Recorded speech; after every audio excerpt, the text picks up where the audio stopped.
It's Miguel here. Quick video. This video is on the Velo Pro Hepa kit.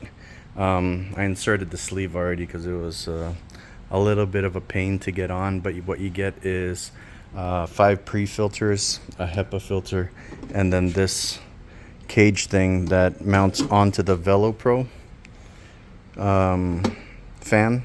And then pretty much you're going to take the little hooks right there, hook in so that it won't move.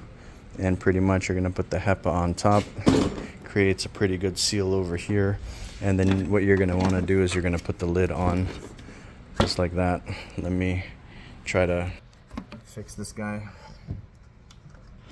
This is just for demonstration purposes.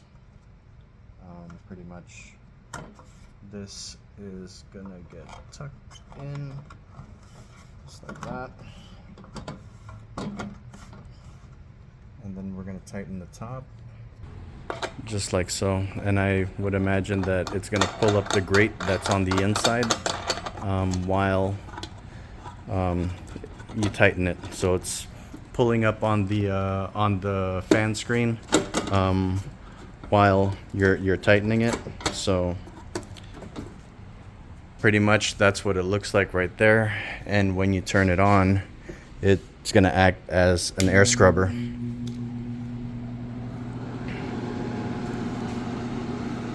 So Hepa filtration on the air cleaning, and yeah, we just wanted to see how this thing was gonna work and decided to make a video for it. And if you're thinking of getting one of these for your van, we ended up getting 2 of them, pretty much, even though it's a little bit pricey, but it's really good to have in your van in case you need it, in case you need an extra air scrubber. You didn't bring one, but you had this in the van and you just happen to have a Velo Pro air mover. it would all work out just absolutely wonderfully. But hope this video was helpful. Thanks for watching.